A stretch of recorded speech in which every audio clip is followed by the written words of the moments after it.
অস্তিত্বশীল জিনিস যা আল্লাহর নবী কামনা করছেন।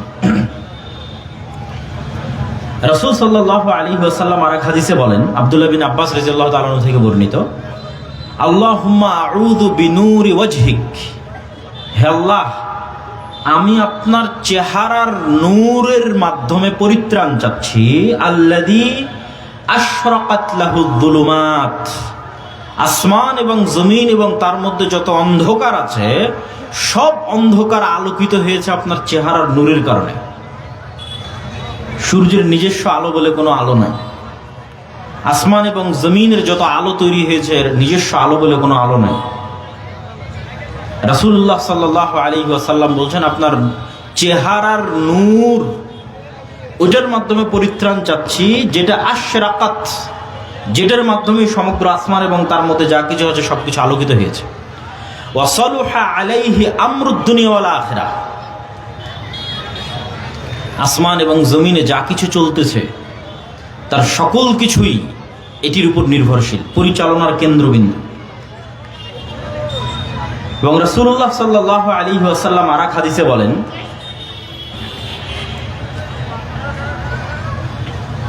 আল্লাহ সুবহানাহু তাআলার নিকটে লা লাইলা ওয়ালা নাহার, আল্লাহ সুবহানাহু তাআলার নিকটে কোনো রাত নাই, কোনো দিন নাই। দিন এবং রাত আল্লাহর সৃষ্টি, মানুষের জন্য সীমাবদ্ধ। আল্লাহ সুবহানাহু তাআলার নিকটে কোনো সময় নাই, কোনো রাত এবং কোনো দিন নাই। রাত এবং দিন মানুষের জন্য। হিজাবুহুন নূর, আল্লাহ সুবহানাহু তাআলার হিজাব হচ্ছে তার নূর, পর্দা হচ্ছে তার নূর। আসমান এবং জমিন এবং আল্লাহর সৃষ্টিজীব এবং আল্লাহর মধ্যে আড় তৈরিকারী হচ্ছে নূর। লাউ কাশাফাহু লা আহরাকাত সুবহাতু ওয়াজহিহি, যদি আল্লাহ সুবহানাহু তাআলা এই নূর সরিয়ে নিতেন, তার চেহারাকে প্রকাশ করে দিতেন, তাহলে তার চেহারার জ্যোতিতে আসমান এবং জমিন ভস্মীভূত হয়ে যেত, জ্বলে পুড়ে ছারখার হয়ে যেত। তো আসমান এবং জমিন টিকে আছে, মানুষ এবং সৃষ্টিজীব টিকে আছে আল্লাহ সুবহানাহু তাআলার চেহারা ঢেকে থাকার কারণে। আল্লাহ সুবহানাহু তাআলার চেহারা ঢেকে আছে কি দিয়ে? নূর দিয়ে। হিজাবুহুন নূর, লাইসা ইনদা রাব্বিকুম লাইলুন ওয়া নাহার, তোমাদের প্রতিপালকের নিকটে কোনো রাত দিন নাই। হুয়া নূরুস সামাওয়াতি ওয়াল আরজ, আল্লাহ নিজেই আসমান এবং জমিনের নূর। কোরআনের আয়াতে আল্লাহ সুবহানাহু ওয়া তাআলা বলেছেন, আল্লাহু নূরুস সামাওয়াতি ওয়াল আরজ, আল্লাহ হচ্ছেন আসমান এবং জমিনের নূর। সম্মানিত উপস্থিতি, এবার আল্লাহ সুবহানাহু ওয়া তাআলা নূর থেকে তৈরি করেছেন ফেরেশতাকে। খুলিকাতিল মালাইকাতু মিন নূর, ফেরেশতারা তৈরি হয়েছে নূর থেকে। আল কোরআন নূর, কোরআন হচ্ছে নূর। আল ইসলাম নূর, ইসলাম হচ্ছে নূর। মানে আপনার অন্তরে, ওই যে বললাম আপনার চোখের পাওয়ারের কম বেশি, লাইটের ভোল্টেজের কম বেশি, তো আপনার অন্তরে কোরআনের নূর যেমন আছে, এখানে নূর তেমন বাড়তেছে। আপনার চোখ দিয়ে যত আপনি কোরআন তেলাওয়াত করতেছেন, চোখের নূর বাড়তেছে। আপনি যখন ওযু করতেছেন তখন আপনার হাতে নূর তৈরি হচ্ছে, এই নূর কিয়ামতের মাঠে দেখা যাবে। মানুষ তার হাতের ওযুর নূর কিয়ামতের মাঠে দেখতে পাবে। এবার আপনি যখন চোখ দিয়ে অশ্লীল দৃশ্য দেখতেছেন, তো ঠিক যেমন চোখের পাওয়ার কমে যায় মানুষের, ওইভাবে আপনার চোখের নূর মৃত্যুবরণ করতেছে, কমে যাচ্ছে, নাই হয়ে যাচ্ছে। কান দিয়ে যখন গান শ্রবণ করতেছেন তখন কানের নূর নাই হয়ে যাচ্ছে। যখন কোনো গুনাহে লিপ্ত হচ্ছেন তখন অন্তরে কালো দাগ পড়তেছে, কালো দাগ পড়ে যাওয়ার কারণে অন্তরের নূর হারিয়ে যাচ্ছে। আপনি অন্ধকারাচ্ছন্ন অবস্থায় আছেন, আলোকিত অবস্থায় নয়। এই জন্য আল্লাহ সুবহানাহু তাআলা এবং রাসূলুল্লাহ সাল্লাল্লাহু আলাইহি ওয়াসাল্লাম কোরআনকে, ইসলামকে, এগুলোকে নূর বলেছেন। যেমন আল্লাহ সুবহানাহু ওয়া তাআলা পবিত্র কোরআন মাজিদে বলেন, আফা আমিনু বিল্লাহি ওয়া রাসূলিহি ওয়ান নূরিল্লাযী আনজালনা, তারা কি ঈমান আনয়ন করেছে আল্লাহর উপর, রাসূলের উপর এবং যেই নূর আমি অবতীর্ণ করেছি সেই নূরের উপর। সেই নূর কোনটা বলেন তো? কোরআন। আল্লাহ সুবহানাহু ওয়া তাআলা আরেক আয়াতে বলেন, ওয়াকাযালিকা আওহাইনা ইলাইকা রূহাম মিন আমরিনা মা কুনতা তাদরি মাল কিতাব ওয়ালাল ঈমান ওয়ালাকিন জাআলনাহু নূরান নাহদি বিহি মান নাশা। হে আল্লাহর নবী, আপনি জানতেন না ঈমান কাকে বলে, কিতাব কাকে বলে, কিন্তু এই কোরআনকে নূরান নাহদি বিহি মান নাশা, এই কোরআনকে নূর বানিয়েছি, লাইট, আলো, নূর। নাহদি বিহি মান নাশা, এটাতে যাকে ইচ্ছা তাকে আমরা হেদায়েত দান করি। আর আল্লাহ সুবহানাহু ওয়া তাআলা যাকে ইচ্ছা তাকে এই নূরের মাধ্যমে সিরাতে মুস্তাকিমের রাস্তা দেখান।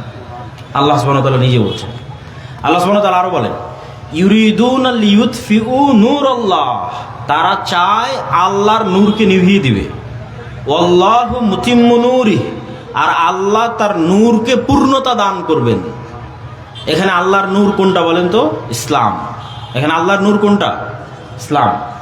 তাহলে ইউরিদুনা লিইউতফিউ নূরাল্লাহ, তারা আল্লাহর নূরকে নিভিয়ে দিতে চায়। আল্লাহর নূর হচ্ছে ইসলাম, আল্লাহর নূর হচ্ছে কোরআন। সাউন্ডটা নষ্ট হয়ে যাচ্ছে। ইয়া আইয়ুহাল্লাযীনা আমানুত্তাকুল্লাহ ওয়া আমিনু বিরাসূলিহি ইউতিকুম কিফলাইন মির রাহমাতিহি ওয়া ইয়াজআল লাকুম নূরান তামশুনা বিহি। মানুষের আমল যে নূর তৈরি করবে এ বিষয়ে আল্লাহ সুবহানাহু ওয়া তাআলা স্পষ্টভাবে পবিত্র কোরআন মাজিদে বলেছেন, ওয়াল্লাযীনা আমানু মাআহু নূরুহুম ইয়াসআ বাইনা আইদিহিম ওয়া বিআইমানিহিম। কিয়ামতের মাঠে মানুষ দেখবে তাদের আমলের নূর তাদের ডানে বামে বিচ্ছুরিত হচ্ছে এবং সিরাতে মুস্তাকিম অতিক্রম করবে, সিরাত অতিক্রম করবে, পুল সিরাত অতিক্রম করবে। দুনিয়াতে যত বেশি নূর অর্জন করেছে সেই নূর দিয়ে। ওয়াল্লাযীনা আমানু মাআহু নূরুহুম ইয়াসআ বাইনা আইদিহিম, তাদের ডানে এবং বামে তাদের আমলের নূর বিচ্ছুরিত হতে থাকবে কিয়ামতের মাঠে। আল্লাহ সুবহানাহু ওয়া তাআলা পবিত্র কোরআন মাজিদে আরো বলেন, ওয়াল্লাযীনা আমানু বিল্লাহি ওয়া রাসূলিহি উলাইকা হুমুস সিদ্দিকুনা ওয়াশ শুহাদা ইনদা রাব্বিহিম লাহুম আজরুহুম ওয়া নূরুহুম। যারা সিদ্দিক এবং শুহাদা তাদের যেমন নেকি আছে তেমন তাদের নূরও আল্লাহর কাছে পাওনা আছে। কিয়ামতের মাঠে তারা তাদের নূর পাবে, যে নূর দুনিয়াতে অর্জন করেছে। ইসলামের প্রতি আমল করেছে, নূর অর্জন করেছে। কোরআন তেলাওয়াত করেছে, নূর অর্জন করেছে। ওযু করেছে, নূর অর্জন করেছে। সালাত আদায় করেছে, নূর অর্জন করেছে। এগুলো সব বাস্তবে যেমন আপনি লাইট বন্ধ হয় এবং নিভে যাওয়া দেখছেন, ঠিক আপনার অন্তরের নূর আছে অথবা নাই এটা বাস্তব। আপনার চোখে নূর আছে অথবা নাই এটা বাস্তব। ইয়াউমা তারাল মুমিনিনা ওয়াল মুমিনাত, কিয়ামতের দিন মুমিন এবং মুমিনারা দেখবে নূরুহুম বাইনা আইদিহিম ওয়া বিআইমানিহিম, দেখবে তাদের আমলের নূর ছুটে বেড়াচ্ছে তাদের ডানে এবং তাদের বামে। বুশরাকুমুল ইয়াউমা জান্নাত, তোমাদের জন্য আজকে সুসংবাদ, এই নূর ধারণকারীদের জন্য সুসংবাদ হচ্ছে জান্নাত। সম্মানিত উপস্থিতি, নূর থাকলে হৃদয় জীবিত আছে, নূর নাই হৃদয় মারা গেছে, মৃত্যুবরণ করেছে। নূরের হৃদয় পরিপূর্ণ অবস্থায় আছে, শয়তান ভয়ে পালাবে। এটা হচ্ছে আপনার নফসে, আপনার হৃদয় নূরের পাওয়ারের প্রভাব। যেমন খুব ভয়ঙ্কর প্রজ্বলমান লাইটের দিকে যেমন তাকানো যায় না, সূর্যের দিকে যেমন তাকানো যায় না, আল্লাহ সুবহানাহু ওয়া তাআলার চেহারা যেমন এই চর্মচক্ষু দিয়ে দেখা যায় না, ঠিক কারো হৃদয়ের নূর যদি এতটা প্রভাবশালী হয় তো শয়তান ধারে কাছে আসবে না। যেমন উমর রাদিয়াল্লাহু তাআলা আনহুকে দেখে শয়তান রাস্তা পরিবর্তন করে নিত। এটা হচ্ছে তার হৃদয়ের ভোল্টেজ, নূরের পাওয়ার। আর যদি নূর না থাকতে থাকতে থাকতে থাকতে একদমই নাই, কালো কুচকুচে অন্তর হয়ে গেছে, তাহলে এর ধারে কাছে আর ফেরেশতা নাই, এই সবসময় এখন শয়তানের গোলাম। পৃথিবীতে মানুষ দুই ধরনের জীবের সাথে বন্ধুত্ব করে। মানুষের সাথে মানুষের বন্ধুত্ব যত সত্য, মানুষের সাথে মানুষের সম্পর্ক যত সত্য, তার চেয়ে বেশি সত্য মানুষের সাথে ফেরেশতার বন্ধুত্ব, তার চেয়ে বেশি সত্য মানুষের সাথে শয়তানের বন্ধুত্ব। কেন?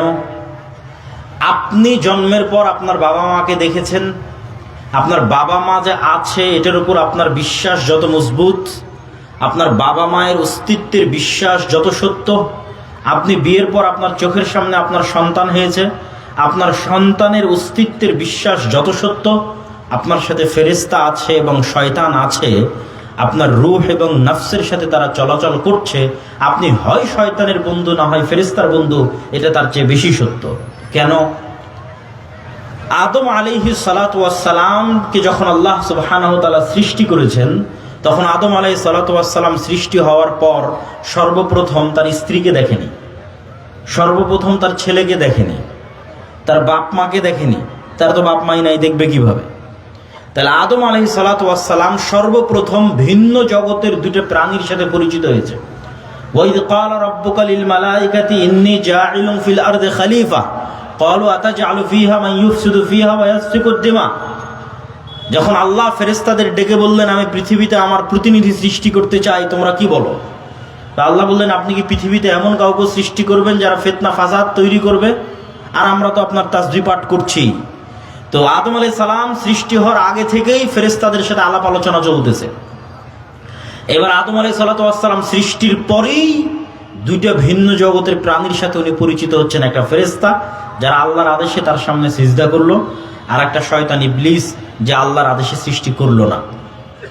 তাহলে মানুষ পৃথিবীতে সৃষ্টি হওয়ার পর সর্বপ্রথম আরেক মানুষের সাথে বন্ধুত্ব হয়নি, সর্বপ্রথম আরেক মানুষের সাথে শত্রুতা হয়নি, সর্বপ্রথম বন্ধুত্ব হয়েছে ভিন্ন জগতের প্রাণীর সাথে, সর্বপ্রথম শত্রুতা হয়েছে ভিন্ন জগতের প্রাণীর সাথে। আমরা আদমেরই সন্তান, তাই আমার সন্তানের অস্তিত্বের চাইতে আমার সাথে ফেরেশতা আছে এটা বেশি সত্য। কেন? আমার জন্মের পরে, সৃষ্টির পরে প্রথম পরিচিত হয়েছে ফেরেশতার সাথে। আমার পিতামাতা আছে এটার চাইতে বেশি সত্য আমার সাথে শয়তান আছে। হয় আমরা যারা এখানে উপস্থিত আছি, হয় আমরা শয়তানের বন্ধু, না হয় ফেরেশতার বন্ধু। হয় শয়তানের গোলাম, আর না হয় এত বেশি পরিমাণ নূর তৈরি করেছি সবসময় আশেপাশে ফেরেশতা থাকে। দুটোর একটা। সম্মানিত উপস্থিতি, ফেরেশতার অস্তিত্ব হচ্ছে ঈমান বিল গায়েবের একটা বড় অংশ। কিন্তু আমরা ফেরেশতার অস্তিত্বে বিশ্বাসই করি না, তো ঈমান কিভাবে রাখবো? এই জন্য আমরা আলোচনা শুরু করেছি নূর দিয়ে, যে নূরের অস্তিত্ব সত্য, নূর থেকে ফেরেশতা তৈরি। এখন আপনি প্রশ্ন করবেন আমরা তো চোখে দেখতে পাই না নূর, ফেরেশতাকে তো চোখে দেখি না, তাহলে কেমনে বুঝবো ফেরেশতা আছে? এটার জন্য আমি দু একটা উদাহরণ আপনাদের সামনে দিই, যে উদাহরণগুলি দিলে আপনাদের কাছে পরিষ্কার হবে যে ফেরেশতা আছে, কিভাবে আছে। আপনি কেমনে দেখতে পারেন ফেরেশতাকে, কেমনে দেখা সম্ভব ফেরেশতাকে, ফেরেশতার অস্তিত্ব কেন সত্য, কতটা সত্য। আল্লাহ সুবহানাহু ওয়া তাআলা তার প্রত্যেকটা জিনিসের আলামত তার সৃষ্টিজীবের মধ্যেই লুকিয়ে রেখেছেন কোনো না কোনোভাবে। মানুষ চিন্তা এবং গবেষণা করলে পেয়ে যাবেই যাবে, শুধু চিন্তা গবেষণার অভাব। আজকে আমরা আমাদের যুগে এমন অসংখ্য আলো ব্যবহার করতেছি যে আলোগুলো আমরা স্বচক্ষে দেখি না, কিন্তু বিজ্ঞান ধরতে পারে। ঠিক ক্যামেরা আমার ছবি ধারণ করতেছে, আমার দৃশ্যটা আলোর মাধ্যমে ক্যামেরায় যাচ্ছে, আলোর মধ্যে দিয়ে ক্যামেরায় গিয়ে পৌঁছতেছে। মোবাইলে লাইভ হচ্ছে, আমার আওয়াজ যেখান থেকে আমেরিকা এবং লন্ডনে যাচ্ছে, এটা এক প্রকার আলোর মধ্যে দিয়ে, ওয়েভের মধ্যে দিয়ে আমেরিকা এবং লন্ডনের সাথে সাথে পৌঁছে যাচ্ছে। যারা লাইভ দেখতেছে তারা শুনতে পাচ্ছে। আপনি যখন মোবাইলে কথা বলেন তখন আপনার কথা ইনস্ট্যান্ট ঢাকায় পৌঁছে যায় সাথে সাথে, এটা ওয়েভের মাধ্যমে। ওকে আপনি দেখেনও না, বুঝেনও না, কিন্তু আপনি নিজেই ব্যবহার করতেছেন। যখন আপনি এসির রিমোট দিয়ে এসি অফ করেন তখন রিমোট থেকে একটা আলো বের হয়ে এসিতে গিয়ে লাগে, লাগার পরে তখন এসিটা বন্ধ হয়, অথবা একটা আলো গিয়ে এসিতে লাগে তখন এসিটা চালু হয়। আজকের আধুনিক সভ্যতা ওয়েভ, আলোর উপর দাঁড়িয়ে আছে, অথচ যেগুলো একটা আমরা স্বচক্ষে দেখি না, তবে বিজ্ঞান ধরতে পারে। এবং এগুলোর মাধ্যমে, এগুলোর মধ্যেও আল্লাহ সুবহানাহু ওয়া তাআলার নিদর্শন আছে। আল্লাহ সুবহানাহু ওয়া তাআলা এগুলোর মুখাপেক্ষী কথা বলছি না, কিন্তু আজকের আধুনিক প্রযুক্তি আল্লাহর তৈরি করা ওয়েভকে ব্যবহার করে, আলোর মধ্যে যে ওয়েভ তরঙ্গ আছে এটাকে ব্যবহার করে আজকের মানুষ যদি আমার কথা ইনস্ট্যান্ট এখন সাথে সাথে আমেরিকায় বসে শুনতে পায়, হাজার হাজার কিলোমিটার দূরে লন্ডনে বসে শুনতে পায়, তাহলে আমি এখন যেটা বলছি এটা আল্লাহ সাথে সাথে শুনছেন না? তাহলে ওই বিশ্বাসটুকু আমি করতে পারি না কেন? আল্লাহর দেওয়া ওয়েভ এবং তরঙ্গ ব্যবহার করে আল্লাহর সৃষ্টিজীব আমার কথা সাথে সাথে বসে শুনতেছে আমেরিকা লন্ডনে, আর আমি মনে করছি না আল্লাহ তো আমার কথা শুনছেন না, আল্লাহ তো আমাকে দেখছেন না। তাহলে আমি বোকার স্বর্গে বাস করছি। যদিও আল্লাহ সুবহানাহু ওয়া তাআলা এগুলোর মুখাপেক্ষী নয়, কিন্তু এগুলোর মধ্যে চিন্তার আলামত আছে, চিন্তা করার সুযোগ আছে। তো ঠিক যেমন অসংখ্য অদৃশ্য লাইট মানুষ ব্যবহার করছে, কিন্তু মানুষ চোখে দেখে না, বিজ্ঞান ধরতে পারে, এমন অসংখ্য জিনিস পৃথিবীতে আছে যা মানুষও ধরতে পারে না, বিজ্ঞানও না। বা 2 নাম্বার পয়েন্ট, এমন অসংখ্য জিনিস পৃথিবীতে আছে যা মানুষও নয়, বিজ্ঞানও নয়। যেমন কুকুরের ঘ্রাণ শক্তি মানুষের চাইতে 10,000 গুণ বেশি। 1 গুণ, 2 গুণ, 3 গুণ, 5 গুণ, 100 গুণ, 500 গুণ, 1000 গুণ না, 5000 গুণ না, 10,000 গুণ বেশি। আর কুকুর, আমরা আপনাকে যেভাবে দেখছি এভাবে কুকুর আমাদের দেখে না। আমি আজকে এখানে এসেছি, আপনি আমার হাইট জানেন, আমার উচ্চতা জানেন, আমার চেহারা জানেন, আমার দাড়ি কেমন, চাপ না পাতলা না কতটুকু লম্বা, সব দেখে আপনি চিনতে পারছেন এটা তো আব্দুল্লাহ ভাই। আবার আপনি আমার আওয়াজ জানেন, আওয়াজ শুনে চিনতে পারতেছেন এটা আব্দুল্লাহ বিন আব্দুর রাজ্জাক। কিন্তু কুকুর যখন মানুষকে দেখে তখন মানুষের এই পুরো চেহারা সে দেখে না। কেন? এই ধরনের 3D ত্রিমাত্রিক ভিডিও দেখার মতো চক্ষু আল্লাহ সুবহানাহু ওয়া তাআলা কুকুরকে দেয়নি। কুকুর মাত্র নির্ধারিত 2-1টা রং দেখতে পায়, 2-1টা কালার দেখতে পায়। ফলত একটা সাদা কালো ছবি আর একটা রঙিন ছবির মধ্যে যেমন পার্থক্য, এর চাইতেও বেশি পার্থক্য তৈরি হয় কুকুরের দেখা আর আমার এবং আপনার দেখার মধ্যে। আমরা রঙিন 3D ত্রিমাত্রিক স্পষ্ট ক্লিয়ার দেখতে পাচ্ছি, আর কুকুরের দেখাটা অনেক পার্থক্য। ও বুঝতেই পারবে না যে এক মানুষের সাথে আর এক মানুষের কি পার্থক্য, এটা পার্থক্যই করতে পারবে না। তার দেখাটা এত লিমিটেড, আবার এত সূক্ষ্ম। তাহলে কুকুর কেমনে চিনে যে এটা মানুষ? ঘ্রাণ, এত সূক্ষ্ম ঘ্রাণ আল্লাহ সুবহানাহু ওয়া তাআলা কুকুরকে দিয়েছে যে যেটার ঘ্রাণ আমি আপনি পাই না বলছি, যেটার ঘ্রাণ নাই সেটারও ঘ্রাণ কুকুর পাবে। আমি যদি বলি না আমার কাপড়ের তো কোনো ঘ্রাণ নাই ভাই, কোনো ঘ্রাণ পাচ্ছেন আপনি না, তাহলে এখন আপনি যদি বলেন না এই কাপড়ের কোনো ঘ্রাণ নাই, এটা মিথ্যা কথা হবে। এই কাপড়েরও ঘ্রাণ আছে, মানুষের পাওয়ার ক্ষমতা নাই, মানুষের তৈরি করা কোনো যন্ত্রের পাওয়ার ক্ষমতা নাই, আল্লাহর তৈরি করা সৃষ্টি কুকুরের পাওয়ার ক্ষমতা আছে। এই কাপড়টা ওর গায়ে দেন, দিয়ে বলেন আব্দুল্লাহ কোথায় আছে, খুঁজে বের করে নিয়ে আসতে, 100 কিলোমিটারের মধ্যে থেকে খুঁজে বের করে নিয়ে আসবে। তাহলে কোনো কিছুর ঘ্রাণ নাই, আমি পাচ্ছি না এই জন্য ঘ্রাণ নাই, কোনো যন্ত্র পাচ্ছে না এই জন্য ঘ্রাণ নাই, এটা মিথ্যা কথা। ওর ঘ্রাণ এত সূক্ষ্ম লেভেলের যে আমার পাওয়ার ক্ষমতা আল্লাহ দেয়নি, আমার এই নাকে দেয়নি। ওইটার ঘ্রাণ এত সূক্ষ্ম লেভেলের যে ওইটা পাওয়ার ক্ষমতা আল্লাহ সুবহানাহু ওয়া তাআলা বিজ্ঞানীদের যন্ত্রকে দেয়নি, কিন্তু এটা পাওয়ার ক্ষমতা আল্লাহর সৃষ্টিজীব কুকুরের আছে। ঠিক শোনার ক্ষেত্রেও, শ্রবণের ক্ষেত্রেও আল্লাহর এমনও প্রাণী আছে এত সূক্ষ্ম লেভেলে তার আওয়াজ শুনতে পায়। তার মধ্যে একটা হাতি। আপনি আরো খুঁজে দেখেন যে কোন প্রাণী সবচেয়ে সূক্ষ্ম আওয়াজ শোনে, সূক্ষ্ম থেকে সূক্ষ্ম আওয়াজ যা মানুষ শুনতে পারবে না, সে আওয়াজ। এদিক দিয়ে একটা পিঁপড়া হেঁটে যাচ্ছে, এই পিঁপড়া হাঁটার যে কোনো আওয়াজ আছে, আপনি বলবেন না পিঁপড়া তো নিঃশব্দে চলছে, কোনো আওয়াজ নাই। পিঁপড়া হাঁটারও আওয়াজ আছে, কিন্তু ওই আওয়াজ শোনার ক্ষমতা আমার নাই। ওই আওয়াজ শোনার ক্ষমতা হাতির আছে, সূক্ষ্ম লেভেলের আওয়াজ। তাহলে কবরের আযাব আমি শুনছি না, তার মানে কবরের আযাব হচ্ছে না, এটা মিথ্যা কথা। কবরের আযাব যেই লেভেলের সূক্ষ্ম, ওই লেভেলের সূক্ষ্ম আওয়াজ শোনার ক্ষমতা মানুষের কানের আল্লাহ দেয়নি, কিন্তু আল্লাহর অন্য সৃষ্টিজীবের সেই সক্ষমতা আছে শোনার। আমি ওই নূরের ওই লাইট দেখতে পাচ্ছি না, তার মানে এখানে আশেপাশে ফেরেশতা না, এটা মিথ্যা কথা। রাসূলুল্লাহ সাল্লাল্লাহু আলাইহি ওয়াসাল্লাম বলছেন, ইজা সামি'তুম সিয়াহাদ দীকা ফাসআলুল্লাহ মিন ফাজলিহি ফাইন্নাহা রাআত মালাকান। রাসূলুল্লাহ বলছেন, যখন তোমরা মোরগের ডাক শুনতে পাও তখন তোমরা আল্লাহর কাছে কল্যাণের দোয়া করো। কেন? ফাইন্নাহা রাআত মালাকান, মোরগ ফেরেশতা দেখতে পায়। বলেন আল্লাহু আকবার। তাহলে আল্লাহর সৃষ্টিজীব মোরগের ওই লেভেলের আলো দেখার সক্ষমতা আছে যেই লেভেলের আলো হচ্ছে নূর।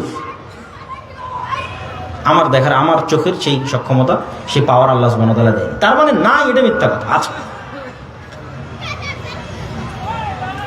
রাসূলুল্লাহ সাল্লাল্লাহু আলাইহি ওয়াসাল্লাম বলেন, ওয়াইজা সামি'তুম নুহাকাল হিমার ফাতাআউযু বিল্লাহি মিনাশ শাইতান ফাইন্নাহু রাআ শাইতানান। আর যখন তোমরা গাধার চিৎকার শুনো তখন আল্লাহর কাছে শয়তান থেকে বাঁচতে চাও, কেননা গাধা শয়তানের আলো দেখতে পায়। শয়তান আগুনের তৈরি, আগুনের যেই প্রকারের সূক্ষ্ম আলো দিয়ে শয়তান তৈরি করা হয়েছে ওই প্রকারের সূক্ষ্ম আলো গাধা দেখতে পায়। নূরের যেই প্রকারের সূক্ষ্ম আলো দিয়ে ফেরেশতা তৈরি করা হয়েছে ওই প্রকারের সূক্ষ্ম আলো মোরগ দেখতে পায়। তাহলে ফেরেশতা এবং শয়তানের অস্তিত্ব কাল্পনিক না বাস্তব? কথা বলে না যে কাল্পনিক না বাস্তব? আপনার সন্তানের অস্তিত্বের চাইতে সত্য, আপনার পিতার অস্তিত্বের চাইতে সত্য যে আমার এবং আপনার সাথে ফেরেশতা এবং শয়তান আছে।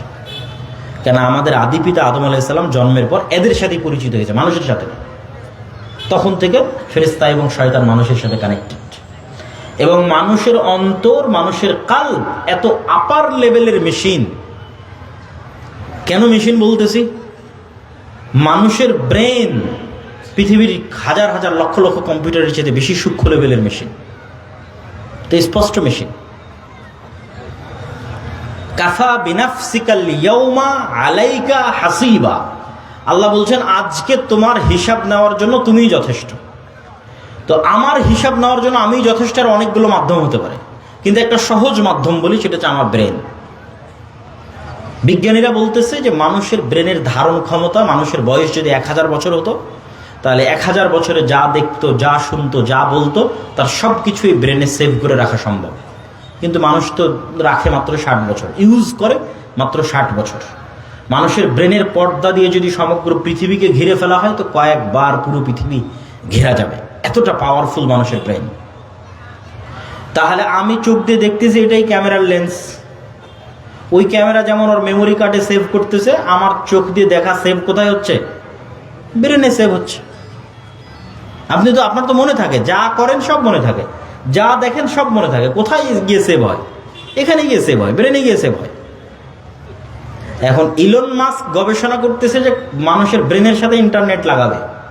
তো মানুষের ব্রেনের সাথে ইন্টারনেট লাগলে মানুষই তো তার ডাটা ট্রান্সফার করে দেখতে পারবে কি কি দেখেছে, কি কি মুখস্থ করেছে, কি কি আছে ওর ব্রেনের মধ্যে, যদি ব্রেনের মেমোরিকে রিড করার সক্ষমতা মানুষ অর্জন করে। তাহলে মানুষই যদি এই সক্ষমতা অর্জন করে তো কিয়ামতের মাঠে কাফা বিনাফসিকাল ইয়াউমা আলাইকা হাসিবা, তোমার হিসাব নেওয়ার জন্য তো তুমিই যথেষ্ট বাবা, তোমার ব্রেনে তো সবই সেভ আছে। তোমার ব্রেনে তুমি যা ভিডিও দেখেছো তাও সেভ হয়ে আছে, যে কি কি ভিডিও দেখেছো, যা গান শুনেছো তাও সেভ হয়ে আছে, তুমি কি কি গান শুনেছো, যা কাজ করেছো তাও সেভ হয়ে আছে। তাহলে আর কিসের সাক্ষী দরকার? কাফা বিনাফসিকাল ইয়াউমা আলাইকা হাসিবা, আজকে তুমি যথেষ্ট তোমার হিসাব নেওয়ার। এত ভয়ঙ্কর মেশিন এখানে লাগানো আছে। এর চাইতেও টপ লেভেলের মেশিন হচ্ছে অন্তর। মেশিন বলতেছি বুঝার সুবিধার্থে। কিভাবে, কেন বললাম এত টপ লেভেলের? এই জন্য যে মোবাইল দিয়ে মানুষের সাথে মানুষের যোগাযোগ হয়।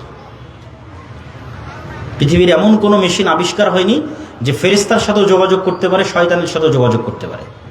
কিন্তু আমাদের শরীরের মধ্যে যেখানে রাসূলুল্লাহ বলছে যে আত্তাকওয়া হাহুনা, যেটা কালব, যেখানে রূহ থাকে, সেই জায়গাটা এত আপার লেভেলের, এত টপ ক্লাস যে এ যেমন মানুষের সাথেও ভালোবাসা মহব্বত করতে পারে, ঘৃণা, অন্তর, রাগ, দুঃখ, ক্ষোভ, চোখের পানি সব এখান থেকে তৈরি হয়, আবেগ, অনুভূতি সব এখান থেকে তৈরি হয়। তো এই যেমন মানুষের প্রতি ভালোবাসা রাখতে পারে, মানুষের সাথে বন্ধুত্ব তৈরি করতে পারে, এই আপার লেভেলের মেশিন শয়তানের সাথেও কানেকশন তৈরি করতে পারে, ফেরেশতার সাথেও পারে। এটা ফেরেশতা এবং শয়তানের অস্তিত্বের সাথে আপনার কানেকশনের বাস্তবতা বোঝানোর জন্য আপনাকে মেশিনগুলো উদাহরণ দিচ্ছে, যাতে আপনি বাস্তবতা বুঝতে পারেন যে ঠিক মেসেঞ্জারে যেমন আপনি চ্যাট করতেছেন, হোয়াটসঅ্যাপে যেমন মেসেজ দিচ্ছেন, ওর চাইতে বাস্তব আপনার এই রূহ, নফস, আপনার এই কালবের সাথে শয়তানের সম্পর্ক এবং ফেরেশতার সম্পর্ক।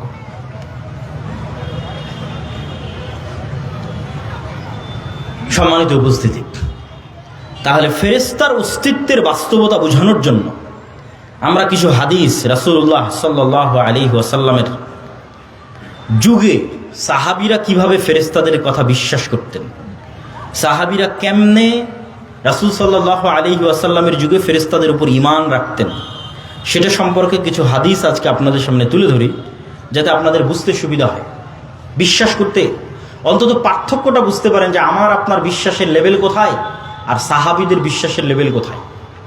সাহাবীরা কোন লেভেলে ঈমান রাখতো যে ফেরেশতা আছে, আর আমরা কোন লেভেলে ঈমান রাখি যে ফেরেশতা আছে। বক্তব্যের মধ্যে আমি আবারও অনুরোধ করব যে আপনারা যারা ডানে বামে দাঁড়িয়ে আছেন তারা দয়া করে বসে পড়েন, পিছনের দিকে যারা দাঁড়িয়ে আছেন তারাও বসে পড়েন। আমাদের মেহমানরা আস্তে আস্তে যেন আমরা কেউ দাঁড়িয়ে না থাকি। আবু হুরায়রা রাদিয়াল্লাহু তাআলা আনহু থেকে বর্ণিত, তিনি বলেন, একদিন রাসূল সাল্লাল্লাহু আলাইহি ওয়াসাল্লাম আবু বকর বসে আছেন। তো এক ব্যক্তি এসে আবু বকর রাদিয়াল্লাহু তাআলা আনহুকে গালিগালাজ করছে, শাতামা আবা বকর। তো রাসূলুল্লাহ সাল্লাল্লাহু আলাইহি ওয়াসাল্লাম পাশে বসে থেকে ইয়াজাব ওয়া ইয়াতাবাসসাম, আল্লাহ নবী মুচকি হাসতেছেন। ওই ব্যক্তির গালাগালি এবং বকাঝকার মাত্রা যখন অনেক বেশি হয়ে গেল, তখন আবু বকর রাদিয়াল্লাহু তাআলা সহ্য করতে পারলেন না, রাদ্দা আলাইহি, তার কথার উত্তর দেওয়া শুরু করলেন। ফাগাদিবান নবী সাল্লাল্লাহু আলাইহি ওয়াসাল্লাম, আল্লাহ নবী রাগান্বিত হয়ে গেলেন, স্থান ছেড়ে দিয়ে চলে গেলেন। আবু বকর রাদিয়াল্লাহু তাআলা আল্লাহ নবীকে গিয়ে জিজ্ঞেস করলেন, যখন আমাকে বকছিল তখন হাসছিলেন, আর যখন আমি উত্তর দিলাম তখন রেগে গেলেন, কারণ কি? রাসূল সাল্লাল্লাহু আলাইহি ওয়াসাল্লাম বলছেন, কানা মাআকা মালাকুন ইয়ারুদ্দু আনকা, তোমার ফেরেশতা তোমার পক্ষ থেকে উত্তর দিচ্ছিল যতক্ষণ তুমি চুপ ছিলে, আর যখন তুমি মুখ খোলা শুরু করেছো তখন ফেরেশতা চলে গেছে, ওয়াকা আশ-শাইতান, ওখানে শয়তান ঢুকে গেছে, ফালাম আকুন লিআকুদা মা আশ-শাইতান, আর আমি শয়তানের সাথে থাকতে পারি না।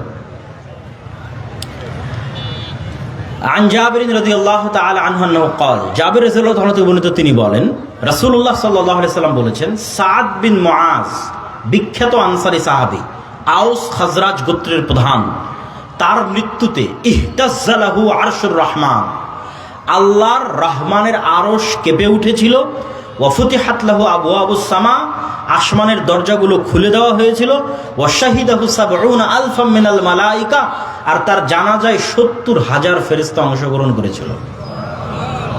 হাদিস সহিহ বুখারী, সহিহ মুসলিম। আয়েশা রাদিয়াল্লাহু তাআলা থেকে বর্ণিত, তিনি বলেন, ক্বালাত ইন্নামা কানাত জানাযাতু সাদ ইবনে মুআয সাকিলাতান আলাল কওম, সাদ ইবনে মুআযের জানাজা খুব ভারী মনে হচ্ছিল মানুষের কাছে। তো যখন রাসূলুল্লাহ সাল্লাল্লাহু আলাইহি সাল্লামের কাছে এই কথা পৌঁছলো, তিনি বললেন, ইন্নাল মালাইকাতা কানাত তাহমিলু, এই জানাজার সাথে এত বেশি পরিমাণে ফেরেশতা আছে যে ফেরেশতার আধিক্যের কারণে ভারী হয়ে এসেছে। জাবির বিন আব্দুল্লাহ রাদিয়াল্লাহু তাআলা থেকে বর্ণিত, তিনি বলেন, যখন আমার পিতা মারা গেল তখন আমি আমার পিতার লাশের পাশে দাঁড়িয়ে ক্রন্দন করছিলাম। তো রাসূলুল্লাহ সাল্লাল্লাহু আলাইহি ওয়াসাল্লাম আমাকে বললেন, লা তাবগি, কাঁদিও না, মা যালাতিল মালাইকাতু তুজিল্লুহু বিআজনিহাতিহা, তোমার বাবার লাশ ফেরেশতারা ছায়া দিয়ে ঢেকে রেখেছে। সহিহ বুখারী, সহিহ মুসলিম। আবু সাঈদ খুদরী রাদিয়াল্লাহু তাআলা থেকে বর্ণিত, তিনি বলেন, উসাইদ বিন হুযাইর নামে এক সাহাবী, ইয়াকরাউ মিনাল লাইলি মিন মারবাদিহি, তার ঘোড়ার আস্তা বলে একদিন কোরআন তেলাওয়াত করছিলেন। তো কোরআন তেলাওয়াতের এক পর্যায়ে তার ঘোড়া লাফানো শুরু করলো। তো পাশে যেহেতু বাচ্চা শুয়েছিল, ঘোড়া লাফ দিয়ে বাচ্চার উপর উঠে যায় কিনা এই ভয় তিনি কোরআন তেলাওয়াত বন্ধ করে দিলেন। তারপরে আবার কিছুক্ষণ পর তিনি কোরআন তেলাওয়াত শুরু করলেন, এবং আবার যখন কোরআন তেলাওয়াত শুরু করলেন তখন আবার একই দৃশ্য দেখলেন। পাশাপাশি তিনি এটাও বলছেন, ফাইদা মিসলু দুল্লাহ ফিহা আমসালুস সুরুজ, তিনি ছায়া সদৃশ আলোকজ্বলিত কিছু দেখতে পাচ্ছিলেন তার মাথার উপরে। তো তিনবার এরকম করার পর তিনি স্থায়ীভাবে কোরআন তেলাওয়াত বন্ধ করে দিলেন, এবং পরের দিন সকালে রাসূল সাল্লাল্লাহু আলাইহি ওয়াসাল্লামের কাছে গিয়ে এই ঘটনা শোনালেন। আল্লাহর নবী বললেন, তিলকাল মালাইকা দানাতলি সৌতিক, তোমার কোরআন তেলাওয়াতের কারণে ফেরেশতারা একত্রিত হয়ে গেছিল, তুমি যদি কোরআন তেলাওয়াত করতেই থাকতে তাহলে সকালবেলা পর্যন্ত তুমি ফেরেশতাদের দেখতে পেতে। আব্দুল্লাহ বিন আব্বাস রাদিয়াল্লাহু তাআলা থেকে বর্ণিত, তিনি বলেন, আন্নান নবী সাল্লাল্লাহু আলাইহি ওয়াসাল্লাম ক্বালা ইয়াউমা বাদরিন, আল্লাহর নবী বদরের যুদ্ধের দিন বলছেন, হাদা জিবরিল আখিযুম বিরাসি ফারাসিহি আলাইহি আদাতুল হারব, এই যে জিবরাইল যুদ্ধ করতেছে, এই যে জিবরাইল তোমাদের সামনে বদরের যুদ্ধ করতেছে। আর এক হাদিসে রাসূল সাল্লাল্লাহু আলাইহি ওয়াসাল্লাম বলেন, এটা আব্দুল্লাহ বিন আব্বাস থেকে, বাইনামা রাজুলুম মিনাল মুসলিমিনা ইয়াওমাইযিন ইয়াশতাদ্দু ফি আসারি রাজুলুম মিনাল মুশরিকিনা আমামা। বদরের দিন একজন মুসলমান এক মুশরিককে হত্যা করার জন্য, হামলা করার জন্য পিছন থেকে ধাওয়া করতেছে। তো ধাওয়া করতে গিয়ে সে একটা অদৃশ্য আওয়াজ পেল, আকদিম ইয়া হাইজুম, এগিয়ে চলো হে হাইজুম। এই আওয়াজ পাওয়ার পর সে দেখে যে তার সামনে যে মুশরিকটাকে সে মারার জন্য যাচ্ছিল সে উল্টে পড়ে আছে এবং তার আঘাতের স্থান থেকে, ক্ষত স্থান থেকে রক্ত বের হচ্ছে। এই ঘটনাকে রাসূল সাল্লাল্লাহু আলাইহি ওয়াসাল্লামকে সাহাবী বলল যে আল্লাহর নবী, আমি তো এই ব্যক্তিকে হামলা করিনি, তার আগে সে উল্টে পড়ে আহত অবস্থায় আছে এবং ক্ষত স্থান থেকে রক্ত বের হচ্ছে। তো রাসূলুল্লাহ সাল্লাল্লাহু আলাইহি ওয়াসাল্লাম বললেন, সাদাকতা, তুমি সত্য বলেছো। যালিকা মিন মাদাদিস সামাইস সালিসা, এটা ছিল তৃতীয় আসমান থেকে আসা ফেরেশতার আক্রমণ। আল্লাহু আকবার। সাদ বিন আবি ওয়াক্কাস রাদিয়াল্লাহু তাআলা আনহু বলছেন, উহুদের দিন আন ইয়ামিনি ওয়া আন ইয়াসারি, আমার ডানে এবং আমার বামে, রজুলাইনে আলাইহিমা সায়াব ও বায়াজিন, দুইজন সাদা ধবধবে কাপড় পরিহিত ব্যক্তি যুদ্ধ করছিল উহুদের দিন। সাদ বিন আবি ওয়াক্কাস বলছেন,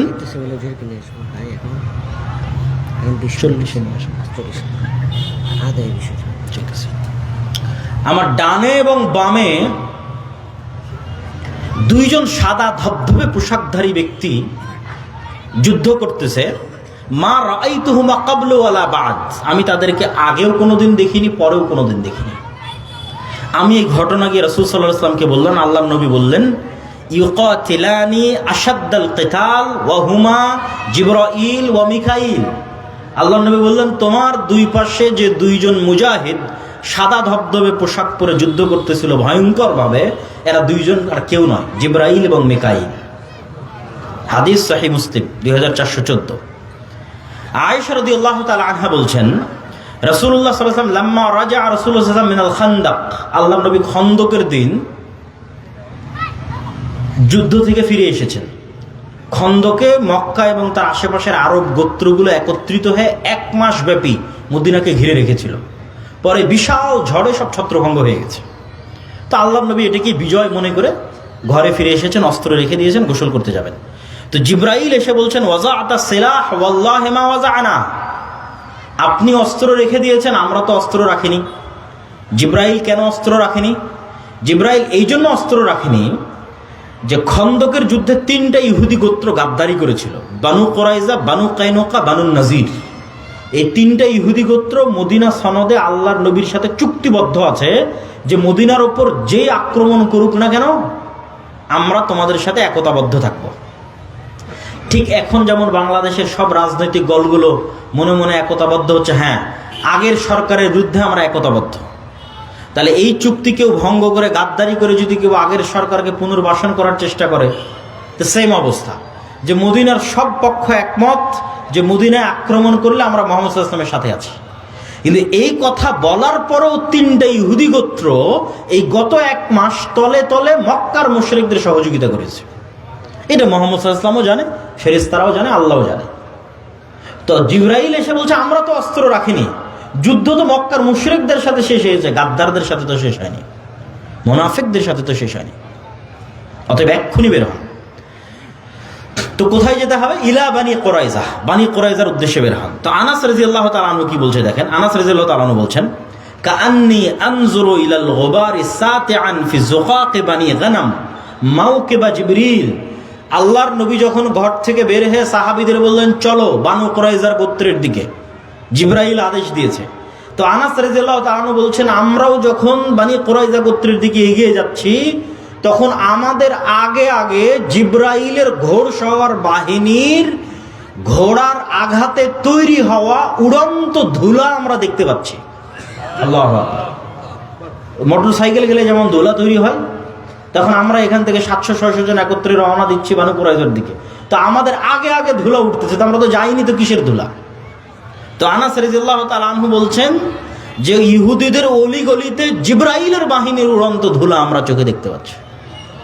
সহিহ বুখারী 4117। আল্লাহ সুবহানাহু তাআলা সূরা আনফালের মধ্যে, সূরা আলে ইমরানের মধ্যে, সূরা আহজাবের মধ্যে আসমান থেকে বদর, উহুদ, খন্দক, হুনাইনে তিনি ফেরেশতা অবতীর্ণ করেছেন এই মর্মে আয়াতে স্পষ্টভাবে আল্লাহ বলেছেন, ইস্তাস্তাগীসুনা রাব্বাকুম ফাস্তাজাবা লাকুম আন্নী মুমিদ্দুকুম বিআলফিম মিনাল মালায়েকা। তোমাদের প্রতিপালক 1000 ফেরেশতা পাঠিয়ে তোমাদের সহযোগিতা করেছে। ইজ তাকুলু লিল মুমিনিনা আলা ইয়াকফিয়াকুম আন ইউমিদ্দাকুম রাব্বুকুম বিসালাসাতি আলাফিম মিনাল মালায়েকা মুনজিলিন। তোমাদের প্রতিপালক 3000 ফেরেশতা অবতীর্ণ করে সহযোগিতা করেছেন। হাযা ইমদিদকুম রাব্বুকুম বিখামসাতি আলাফিম মিনাল মালায়েকাতি মুসাওয়িমিন।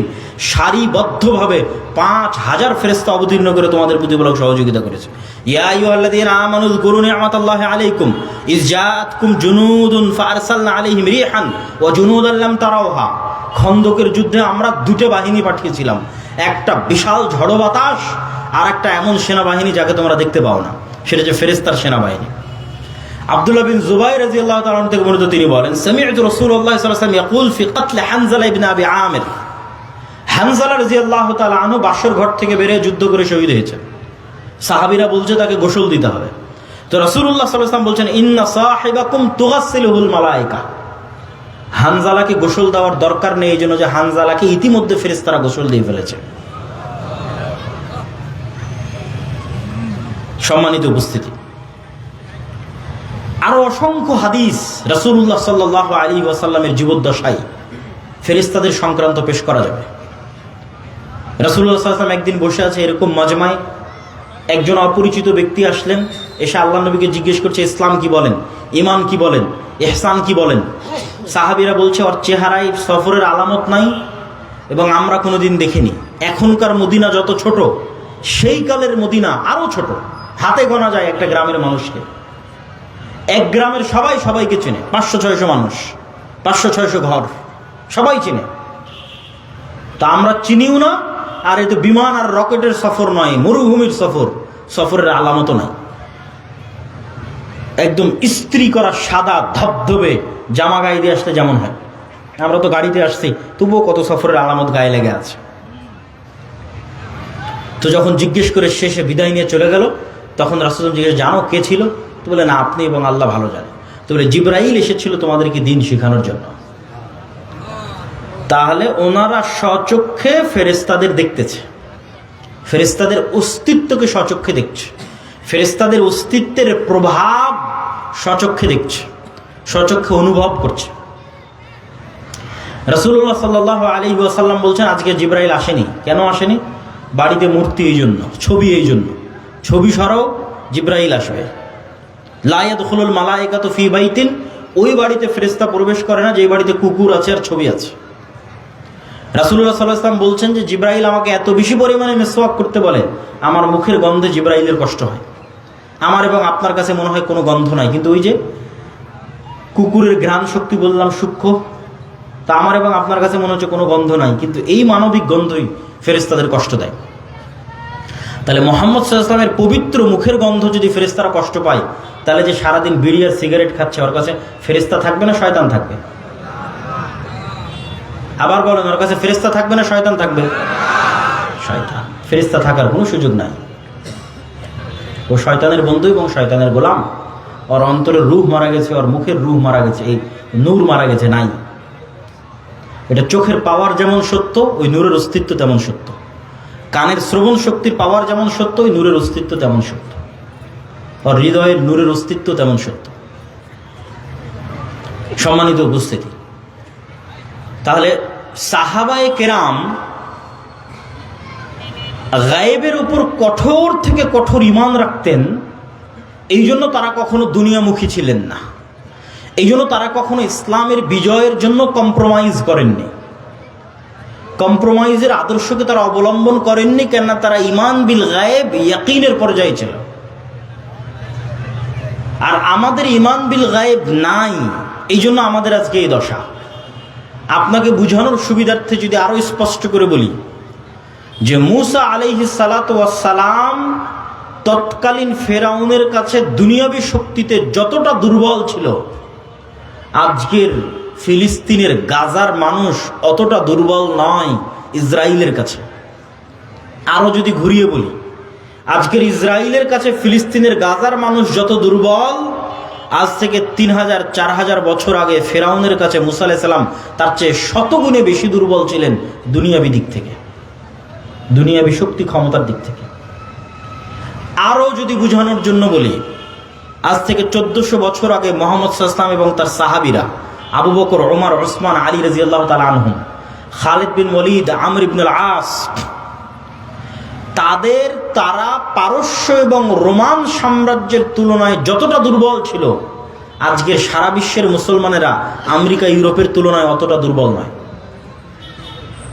আরো সহজ করে বলি, আজকের সমগ্র বিশ্বের মুসলমানেরা আমেরিকা এবং ইউরোপের দুনিয়াবী শক্তির তুলনায় যতটুকু দুর্বল, তার চেয়ে শতগুণ দুর্বল ছিল মুহাম্মদ সাল্লাল্লাহু আলাইহি ওয়াসাল্লাম এবং তার সাহাবীরা, খালিদ বিন ওয়ালিদ এবং আমর ইবনে আল-আসেরা দুনিয়াবী শক্তির তুলনায় তৎকালীন রোমান এবং পারস্যের কাছে শতগুণ বেশি দুর্বল ছিল। তাহলে ওরা জিতলো কেমনে? ওদের জয় লাভের মূল রহস্য দুনিয়াবী নয়, কেন দুনিয়াবী শক্তিতে এটা মোকাবেলা সম্ভব নয়। ফেরাউনের শক্তির সামনে মুসার শক্তি জিরো দুনিয়াবী শক্তিতে, সুতরাং বিজয় সম্ভব নয়। রোমান এবং পারস্য সাম্রাজ্যের শক্তির সামনে মুসলমানদের শক্তি জিরো, এখানে বিজয় সম্ভব নয়। আজকে মুসলমানদের শক্তি থাকার পরও মুসলমানদের বিজয় নাই কেন? খালিদ বিন ওয়ালিদ, আমর ইবনে আল-আস এরা বদর, উহুদ, খন্দকে স্বচক্ষে ফেরেশতাদের সহযোগিতা দেখেছে, যে কিভাবে ফেরেশতা নেমে এসে যুদ্ধ করে মুহাম্মদ সাল্লাল্লাহু আলাইহি ওয়াসাল্লামের পক্ষে। আল্লাহর শক্তি এবং আল্লাহর ক্ষমতার উপর অগাধ আস্থা। ফলত যখন এরা যুদ্ধের ময়দানে অবতীর্ণ হয়েছে, তখন দুনিয়াবী শক্তির উপর ভরসা না আল্লাহর সাহায্য সহযোগিতার উপর ভরসা? আল্লাহর সাহায্য এবং সহযোগিতার উপর ভরসা। এই জন্য যুদ্ধের মাঠেও সালাত আদায়ের আদেশ। কেননা সালাত হচ্ছে পৃথিবীর সবচেয়ে বড় টেকনোলজি। আল্লাহ সুবহানাহু ওয়া তাআলার সাহায্যকে পৃথিবীতে টেনে নিয়ে আসতে পারে। বুঝার জন্য টেকনোলজি বলতেছে, যাতে বুঝার সুবিধার্থে হয়, আপনার ভাষা যাতে আপনার কাছে বুঝার সুবিধার্থে হয়, যে আল্লাহর সাহায্য পৃথিবীতে টেনে নিয়ে আসবে। এর সবচেয়ে শক্তিশালী টেকনোলজি হচ্ছে সালাত। এই জন্য যুদ্ধের মাঠেও সালাত আদায় করো, কারণ দুনিয়াবী শক্তির কোনো কথা নাই। দুনিয়ার লজিকে তো সবাই মিলে ফায়ার করার কথা, বোমা বর্ষণ করার কথা, গুলি করার কথা, তীর চালানোর কথা, তরবারি চালানোর কথা, কিন্তু আল্লাহর লজিকে না। একদল যুদ্ধ করবে আর একদল সালাত আদায় করবে, কেননা ওটার মাধ্যমে গায়েবী মদদ পৃথিবীতে নেমে আসবে, অদৃশ্য শক্তির মদদ পৃথিবীতে নেমে আসবে। দুনিয়াবী শক্তি দিয়ে মুসলমানদের বিজয় সম্ভব নয়। তো আজকের মুসলমানদের সমস্যা হচ্ছে, এরা না আল্লাহর উপর ভালোভাবে বিশ্বাস স্থাপন করে, না আল্লাহর শক্তি এবং ক্ষমতা সম্পর্কে জানে, না ফেরেশতার উপর কোনো বিশ্বাস আছে। আপনি নিজে চিন্তা করেন যে আজকে সাহাবীদের যে ঘটনাগুলো তুলে ধরলাম, এইটাতে কি মনে হয় যে সাহাবীরা ফেরেশতাকে কেমন বিশ্বাস করতেন? আর আমি এবং আপনি ফেরেশতাকে কেমন বিশ্বাস করি যে না ফেরেশতা আছে? শুধু তো মুখে বলেছে আমানতু বিল্লাহি ওয়া মালাইকাতিহি, ঈমান আনছে আল্লাহর উপর, ঈমান আনছে ফেরেশতার উপর। কি ওই ঈমান কিসের ঈমান? যদি আল্লাহ এবং আল্লাহর শক্তি, আল্লাহর ক্ষমতা, আল্লাহর সাহায্য, গায়েবী মদদ, ফেরেশতার অস্তিত্ব, নূরের অস্তিত্ব, এগুলোর উপর যদি মুসলমানদের বিশ্বাসই থাকতো, তাহলে মন্দির পাহারা দিয়ে ভোট নেওয়া লাগতো না। যখন এগুলোর উপর বিশ্বাস নাই, তখন দুনিয়াবী লজিকে বিজয় অর্জন করতে হবে। দুনিয়াবী লজিকে মুসলমানদের বিজয় হবে না, মুসলমানদের বিজয় গায়েবী মদদই হবে। মুসা আলাইহিস সালাতু ওয়াস সালামকে আল্লাহ সুবহানাহু ওয়া তাআলা শিখিয়েছেন যে তুমি যা দেখো, দুনিয়ার মানুষ যা দেখে তা বাস্তব নয়। কেন? এগুলো আল্লাহর নূরের পর্দা দিয়ে ঢাকা আছে। এর আড়ালে সকল কার্যকরণের সূত্রের মালিক আল্লাহ সুবহানাহু ওয়া তাআলা। মুসাব্বিবুল আসবাব, একচ্ছত্র সকল কার্যকরণের সূত্রের মালিক তিনি। সবকিছুকে সেকেন্ডে পরিবর্তন করে দিতে পারে। তো তুমি যেই লাঠি দিয়ে গত 30-40 বছর, মুসা আলাইহিস সালামের বয়স যদি 40 বছর হয়, তাহলে যেই লাঠি দিয়ে তুমি গত 30 বছর যাবৎ গাছের পাতা পেড়েছো, যেই লাঠি দিয়ে তুমি নদীর এবং খাল অতিক্রম করে গেছো লাফ দিয়ে পার হয়ে, তোমার এতদিন থেকে যে লাঠিটা তোমার সাথে আছে, ওই লাঠিকে আমি সাপ বানিয়ে দিচ্ছি, যাও। বাহির থেকে নিয়ে আসা কোনো লাঠি নয়, যেটা উনি গত 15-20 বছর থেকে নিজের সাথে বহন করছে, সেই লাঠি। আল্লাহ বাহির থেকে একটা লাঠি দিলে দিয়ে বলে যে দেখো এটা লাঠি, এটাকে আমি সাপ বানিয়ে দিয়েছি না। তুমি যে লাঠি 15-20 বছর থেকে বহন করছো, ওই লাঠিকে সাপ বানিয়ে দিলে। তুমি একদিন থেকে জানো যে এটা লাঠি, যাতে তুমি ভালোভাবে শিখো যে ফেরাউনের যা দুনিয়াবী শক্তি আছে এগুলো সমান জিরো। যেটা ইসলামের একটা কালিমা আছে, লা হাওলা ওয়ালা কুওয়াতা ইল্লা বিল্লাহ, নেই কোনো শক্তি নেই কোনো ক্ষমতা আল্লাহর শক্তি আল্লাহর ক্ষমতা ছাড়া। তাহলে কি সারমর্ম দাঁড়ালো? আমেরিকার শক্তি এবং ক্ষমতা সমান কি? জিরো। এই বিশ্বাস যেই দিন অর্জন করতে পারবেন ইয়াকিনের লেভেলে, সেই দিন আপনার ইমান সাহাবীদের ইমানের কাছাকাছি হবে। ইসরায়েলের দুনিয়াবী ক্ষমতা এবং দুনিয়াবী শক্তি সমান যখন আপনি মানসিকভাবে মেন্টালি ফিল করতে পারবেন খুব ভালোভাবে যে না, এই শক্তি এই ক্ষমতা সমান হচ্ছে জিরো, লা হাওলা ওয়ালা কুওয়াতা ইল্লা বিল্লাহ। পৃথিবীতে শক্তি এবং ক্ষমতা যদি একমাত্র থাকে সেটা কার? আল্লাহ সুবহানাহু ওয়া তাআলার। ইমানের মাত্রা যেদিন এই লেভেলে পৌঁছে যাবে, ইমানের মাত্রা অনুযায়ী হেল্প আসবে। ইমানের মাত্রা আরো লেভেলে পৌঁছলে আবার ফেরেশতা নেমে আসবে। বাধা তো নাই ফেরেশতা নামতে, ফেরেশতা নামতে বাধা নাই, তার প্রমাণ কোথায়? রাসূলুল্লাহ সাল্লাল্লাহু আলাইহি ওয়াসাল্লাম বলছেন, দাজ্জাল পৃথিবীর সব শহরে যাবে। মক্কা মদিনায় যখন ঢোকার চেষ্টা করবে, তখন মক্কা মদিনার প্রত্যেকটা প্রবেশ পথে ফেরেশতা উন্মুক্ত তরবারি হাতে দাঁড়িয়ে থাকবে। ঈসা আলাইহিস সালাতু ওয়াস সালাম ফেরেশতার ঘাড়ে হাত দিয়ে দুনিয়াতে নেমে আসবে। তো মানুষ তো দেখবে ফেরেশতাকে, ফেরেশতার ঘাড়ে হাত দিয়ে নেমে আসে। তো ফেরেশতা নেমে আসতে কোনো বাধা নাই, কিন্তু ওই লেভেলের ইমানই নাই তো আসবে কোত্থেকে? ওই লেভেলের ইয়াকিন নাই, তাহলে আসবে কোথায় থেকে? সম্মানিত উপস্থিতি, মুসলমানদেরকে আল্লাহ সুবহানাহু ওয়া তাআলা পৃথিবীর সবচেয়ে শক্তিশালী টেকনোলজি এটা মুসলমানদের দিয়েছে, সেটা যে সাউন্ড টেকনোলজি। এটাও বুঝার সুবিধার্থে বলতেছে, যাতে ধারণ করতে পারেন আমার কথাটাকে যে আমি কি বলতেছি। আল্লাহ সুবহানাহু ওয়া তাআলা পৃথিবীকে সৃষ্টি করেছেন আওয়াজ দিয়ে, কুন ফায়াকুন, হও হয়ে যাও।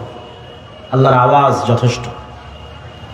আল্লাহ সুবহানাহু ওয়া তাআলা পৃথিবীকে ধ্বংস করবেন আওয়াজ দিয়ে।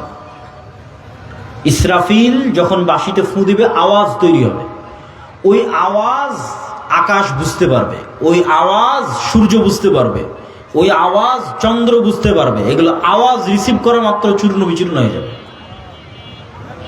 কেন? ওইভাবে সেট আপ করা আছে, ওইভাবে ইনস্টল করা আছে। আমার গায়ের এই জামারও আওয়াজ বুঝার সক্ষমতা আছে, এই মাইকেরও আওয়াজ বুঝার সক্ষমতা আছে, কিন্তু কোন আওয়াজ বুঝে আমি জানি না। আল্লাহ সুবহানাহু ওয়া তাআলা সাউন্ড টেকনোলজির কিছু জ্ঞান সুলাইমান আলাইহিস সালাতু ওয়াস সালামকে দিয়েছিলেন। পিঁপড়াও কিছু বলে আমি বুঝি না, গরুও কিছু বলে আমি বুঝি না, সুলাইমান আলাইহিস সালাম বুঝতেন। পাখিও কিছু বলে আমি বুঝি না। তাহলে পৃথিবীর প্রত্যেকটা বস্তু আওয়াজ রিসিভ করে এবং আওয়াজ ছাড়ে। ইউসাব্বিহু লিল্লাহি মা ফিস সামাওয়াতি ওয়া মা ফিল আরজ। আল্লাহর তাসবিহ পাঠ করে, মান নয়। আরবি যারা জানে তারা খুব ভালোভাবে জানে ইউসাব্বিহু লিল্লাহি মা ফিস সামাওয়াতি ওয়া মা ফিল আরজ, মানে শুধু যাদের জ্ঞান আছে, যারা কথা বলতে পারে, দুনিয়ার মানুষের লজিকে এরা নয়, প্রত্যেকটা জড়বস্তু আল্লাহর তাসবিহ পাঠ করে। তো জড়বস্তু যে আল্লাহর তাসবিহ পাঠ করে আমি যে শুনতে পাই না, আমার শোনার সীমাবদ্ধতা, কিন্তু প্রত্যেকটা বস্তু আওয়াজ বের করে এবং আওয়াজ রিসিভ করে। এই কাগজের আওয়াজ আছে, আওয়াজ বের করে এবং আওয়াজ রিসিভ করে। আপনার কাছে এটা এখন কঠিন মনে হলে আমি একটু সহজ করে দিই, বুঝার সুবিধার্থে সহজ করে দিই। এই কাগজটা আগে কি ছিল? কি ছিল বলেন? আঁশ কি ছিল? হ্যাঁ, কোনো একটা গাছের ছাল বাকলা অথবা তুলা, আমাদের কাপড় তুলা ছিল, ওটা কোথায় ছিল? গাছে ছিল, তাই না? এবার গাছ যখন দেখবেন তখন আপনার ব্রেনে কাজ করবে যে গাছের জীবন আছে, এটা তো বোঝা যায়। গাছের জীবন আছে এটা বোঝা যায় না? ও বড় হয় কিভাবে, ধান দেয় কিভাবে, আম দেয় কিভাবে, ফল দেয় কিভাবে? তো যে আম ধান ফল দিতে পারে ও কথাও বলতে পারে। আজকে ওর কথা বোঝার ক্ষমতা আমার নাই, তাহলে এটা আলাদা কোনো অস্তিত্বশীল নয়। সব জিনিস আপনি দেখেন ঘুরে ফিরে কোনো না কোনো একটার সাথে কানেক্টেড, আল্লাহর প্রকৃত অস্তিত্বের সাথে কানেক্টেড। যে চেয়ারের উপর আমি বসে আছি এটা কাঠ ছিল, গাছের সাথে সম্পৃক্ত। এইভাবে এগুলো, এই যে প্রত্যেকটা মেটাল যেগুলোতে তৈরি হয়েছে, এগুলো কোনো খনিজ পদার্থ থেকে আনা হয়েছে। কোনো এক খনিজ, যে খনি আছে সেখান থেকে সেই পদার্থ বের করে এটা তৈরি করা হয়েছে। ওখানে যখন ছিল তখন আপনি ঠিকই বুঝবেন যে না, ওর তো জীবন আছে, আস্তে আস্তে বাড়তেছে, আস্তে আস্তে বড় হচ্ছে। এখন ওখান থেকে বের করে আপনি ক্যামেরা বানিয়েছেন, তাই এখন কথা বলতে পারে না, শুনতে পারে না, এটা ভুয়া কথা। ইরানের রাজধানীতে এবং কাতারে হামাসের এবং ইরানের যে বিজ্ঞানীদের হত্যা করা হয়েছে, এর বেশিরভাগগুলোকে মোবাইল বিস্ফোরণে হত্যা করা হয়েছে। এই জন্য আফগানিস্তানের সরকার মাঝখানে সম্পূর্ণ নেটওয়ার্ক এবং ইন্টারনেট বন্ধ করে দিয়েছিল ভয়ে। আমি এখানে বসে থাকবো, এই মোবাইল ওয়েভ রিসিভ করতে পারে, ওয়েভ রিসিভ করে দেখেই তো কথা বুঝতে পারি আমি, মানে কথাটা তো ওয়েভের মাধ্যমে আসতেছে, আমি মেসেজ দিচ্ছি ওয়েভের মাধ্যমে যাচ্ছে। তো যখন কোনো এক লেভেলের ওয়েভ ছাড়বে, যেই লেভেলের ওয়েভ ছাড়লে এটা এখানেই বিস্ফোরণ হয়ে যাবে। এই টেকনোলজি ইসরায়েল অর্জন করেছে। তো ঠিক যেমন এই মোবাইল আজকের আধুনিক প্রযুক্তিতে ওয়েভ রিসিভ করতে পারে, আল্লাহ সুবহানাহু তাআলার মাধ্যমে এই মোবাইল আওয়াজও রিসিভ করতে পারে। সাউন্ড টেকনোলজি, আওয়াজ, এটা পৃথিবীর সবচেয়ে শক্তিশালী। এটা বিজ্ঞানীদের পক্ষে আবিষ্কার করাও সম্ভব নয়, ভবিষ্যতেও কোনোদিন সেভাবে তারা আবিষ্কার করতে পারবে না।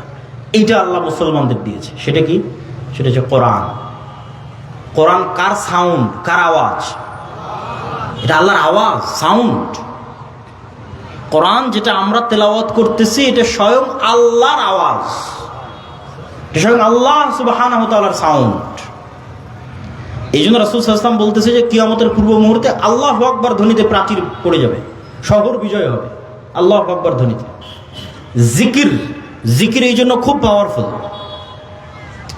জাকারিয়া আলাইহিস সালাতু ওয়াস সালাম যখন আল্লাহ সুবহানাহু ওয়া তাআলার কাছে চাইলেন সন্তান, বার্ধক্য বয়স, তা আল্লাহ সন্তানের ওয়াদা দিলেন, তিনি বুঝতে পারছেন না কেমনে সন্তান।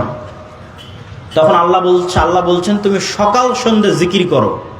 এই সকাল সন্ধ্যে জিকিরই এই অসম্ভবকে সম্ভব করে দিবে, যে বার্ধক্য বয়সে তোমার বন্ধে স্ত্রী সন্তান হয়ে যাবে। কেন? সকাল সন্ধ্যের জিকির তো সাউন্ড তৈরি করবে। লা ইলাহা ইল্লাল্লাহ, লা হাওলা ওয়ালা কুওয়াতা ইল্লা বিল্লাহ, সুবহানাল্লাহি ওয়া বিহামদিহি সুবহানাল্লাহিল আযীম। তো এই সাউন্ডগুলো যেমন এখন ইনস্ট্যান্ট ওয়েভের মাধ্যমে আমেরিকা পৌঁছে যাচ্ছে, কোনো না কোনোভাবে এগুলো সরাসরি আল্লাহ সুবহানাহু ওয়া তাআলার কাছে পৌঁছে যাচ্ছে, সাথে সাথে আল্লাহ সুবহানাহু ওয়া তাআলার সাথে সাথে শুনতে পাচ্ছেন। তখন এগুলো পুনরায় এগুলোর প্রভাব পৃথিবীতে ফিরে আসতেছে। কোরআন তেলাওয়াত করতেছেন, এটা শক্তি, পাওয়ার হাউস। কোরআন বুঝা, কোরআনের জ্ঞান অর্জন করা, সালাত আদায় করা, এগুলো হচ্ছে মুসলমানদের শক্তির জায়গা। ঈমান বিল গায়ব, এগুলো হচ্ছে মুসলমানদের শক্তির জায়গা। সম্মানিত উপস্থিতি, ফেরেশতার অস্তিত্বের উপর বিশ্বাস স্থাপনের একটা উদাহরণ দিয়ে আজকের বক্তব্যের শেষের দিকে যাব। এতক্ষণ তো ফেরেশতাদের ঈমান বিল গায়বের একটা পার্টের আলোচনা করেছি আজকে, সেটা হচ্ছে ফেরেশতাদের অস্তিত্ব। 6টা ঈমান বিল গায়ব। আমাদের একটা বই আসতেছে সামনে, আল্লাহর পথে যাত্রা, আগামী 6-7 নভেম্বর সালাফি কনফারেন্সে কিছু কপি পাওয়া যাবে। আগামী 6-7 মানে এই 3-4 দিন পরে, আগামী বৃহস্পতিবার শুক্রবার, এখান থেকে বেশি দূরে নয়, আল জামিয়া সালাফিয়া ডাঙ্গিপাড়া পাওয়ার রাজশাহী। দেশ বিদেশের আলেম ওলামা উপস্থিত থাকবে, আপনাদের দাওয়াত থাকলে উপস্থিত হবেন তো ইনশাআল্লাহ, ইনশাআল্লাহ। তো ওখানে আমাদের এই ঈমান বিল গায়ব এবং ইসলামের যে 5টা আরকান আছে, এই পুরো বিষয়ের উপর একটা বই আসতেছে, আল্লাহর পথে যাত্রা, যেটা কিছু কপি পাওয়া যাবে ইনশাআল্লাহ। তো সেখানে আরো বিস্তারিত আলোচনা আছে। তো আমি যেটা বলছিলাম যে ফেরেশতার অস্তিত্বের উপর আলোচনা করলাম, বাস্তবে কেমনে প্র্যাকটিক্যালি দেখবেন ফেরেশতা আছে, এটার একটা উদাহরণ দিই, একটা হোমওয়ার্ক দিই, একটা বাড়ির কাজ দিই। যদি বাস্তবে করেন আপনি দেখবেন যে হ্যাঁ, ফেরেশতার অস্তিত্বের আপনি সন্ধান পেয়ে যাবেন। সেটা হচ্ছে, কোথাও যদি বিমানের টিকিট থাকে, ট্রেনের টিকিট থাকে, বাসের টিকিট থাকে, পরীক্ষা থাকে, ভাইভা থাকে, তাহলে যেই লেভেলের নিয়ত থাকে যে আজকে আমার 11টায় ট্রেন আছে, ধরা লাগবে, আজকে আমার 6টায় বিমান আছে, ধরতে হবে, ওর চাইতে বেশি লেভেলের নিয়ত করবেন যে আগামীকাল ফজরের সালাত আছে, উঠতে হবে। নিয়তের মাত্রাটা হবে এর চাইতে বেশি লেভেলের। প্লেন থাকলে, বিমান থাকলে, বাস থাকলে যেই লেভেলের নিয়ত হয়, ধরা লাগবে, পরীক্ষা থাকলে, ভাইভা থাকলে, তার চাইতে বেশি লেভেলের নিয়ত হবে যে আপনি ফজরের সালাত আদায় করবেন আগামীকাল। এখন আগামীকাল ফজরের সালাতে উঠবেন, তো আমরা ফেরেশতার অস্তিত্বের পরীক্ষা নেব, তাই না? তো ফেরেশতার অস্তিত্বের যেহেতু পরীক্ষা নেব, তাহলে তার মানুষকে বলার দরকার নাই যে ভাই, আব্বা, আম্মা, ভাই, বোন, যে আমাকে একটু ফজরে উঠিয়ে দিয়ে। উঠানোর জন্য তো আল্লাহর ফেরেশতা আছে, আপনাকে উঠানোর জন্য আল্লাহর ফেরেশতা আছে, তার মানুষকে বলার কি দরকার? মোবাইলে অ্যালার্ম দেওয়ারও দরকার নাই। মোবাইলে অ্যালার্ম কেন দিবেন? ফেরেশতা তো আছে। আপনি ফেরেশতার একটু নিকটবর্তী হন, দেখেন যে বাস্তবে ফেরেশতা আপনাকে উঠিয়ে দেয় কিনা। আল্লাহ সুবহানাহু ওয়া তাআলার ফেরেশতা নিয়োজিত আছে। তো রাসূলুল্লাহ সাল্লাল্লাহু আলাইহি সাল্লাম অসংখ্য হাদিসে বলছেন, কেউ যদি উজু অবস্থায় ঘুমায়, কেউ যদি আয়াতুল কুরসি পড়ে ঘুমায়, ঠিক আছে, ঘুমানোর যে সুন্নাতগুলো আছে এগুলো পালন করে ঘুমায়, তাহলে তার মাথার কাছে ফজর পর্যন্ত একজন ফেরেশতা বসে থাকে। বলেন আল্লাহু আকবার। এবার আপনি পরীক্ষা নেন যে ফেরেশতা বসে আছে আপনার মাথার কাছে, নিয়ত শুধু হবে ওই লেভেলের, আর কিচ্ছু করা লাগবে না। ব্যাস, মানুষকেও বলার দরকার নেই, অ্যালার্ম দেওয়ার দরকার নেই, ঠিক সময়ে ফেরেশতা আপনাকে উঠিয়ে দিবে। আপনি পরীক্ষা করে দেখেন কিভাবে উঠিয়ে দিবে, সেটার পরিবেশও ফেরেশতা তৈরি করবে। আল্লাহ এভাবেই তাদের দায়িত্ব দিয়ে রেখেছে। এখন মশার কামড়ে আপনাকে উঠিয়ে দিবে, না বৃষ্টি ঝড়ের আওয়াজে আপনাকে উঠিয়ে দিবে, না অন্যদিন শয়তানের পর্দার কারণে আজান কানে ঢোকে না। তো আজকে ফেরেশতা বসে আছে, তো শয়তানের পর্দা কান থেকে সরে গেছে, ডাইরেক্ট আজানই কানে ঢুকে যাবে। আল্লাহু আকবার। আজান শুনে উঠে যাবে। আপনি দেখেন পরীক্ষা করে। আর শয়তান আছে কিনা তা পরীক্ষা করবেন কেমনে, যে শয়তান যে আছে। এবং এই আপার লেভেলের মেশিন কালবকে নিয়ে যে শয়তান খেলাধুলা করে, কালব পরিবর্তনশীল, এত উচ্চ প্রযুক্তির মেশিন এটা যে প্রতি সেকেন্ডে পরিবর্তন হয়, ধরা পাওয়া যায় না, কন্ট্রোলে রাখা যায় না, খুব ভয়ঙ্কর। তো আপনি 2 রাকাত সালাত আদায়ের নিয়ত করেন যে না 2 রাকাত সালাত আদায় করব, খুব কঠোর প্রস্তুতি নিয়ে, একদম ভয়ঙ্কর সিদ্ধান্ত নিয়ে 2 রাকাত সালাতে দুনিয়ার কোনো কথা মনে করব না। উজু করে নতুন জামা কাপড় গায়ে দিয়ে একাই এক আলাদা ঘরে লাইট বন্ধ করে দিয়ে, কোনো রকমের ডিস্ট্রাকশন নাই, মনোযোগ বিচ্ছিন্ন হতে পারে এরকম কিছু নাই, ফোন নাই, কিচ্ছু নাই, ছেলে মেয়ে নাই, নির্জন এলাকায় চলে গেছে। 2 রাকাত সালাত আদায় করবেন যেন দুনিয়ার কথা মনে না পড়ে। এবার 2 রাকাত সালাতে দাঁড়ানোর 5-10 সেকেন্ডের মধ্যেই আপনার অজান্তেই আর দুনিয়ার কথা ভেতরে ঢুকে গেছে, আপনি ধরতে পারেননি। কিন্তু এখন 2-5 সেকেন্ড, 10 সেকেন্ড, 20 সেকেন্ড যাওয়ার পর আপনার মনে পড়ছে, আরে আজকে তো সালাতে দাঁড়িয়েছিলাম, দুনিয়ার কথা মনে করবো না, তো মনে তো করা শুরু করে দিছি। ঘটনা কি? এটাই শয়তান।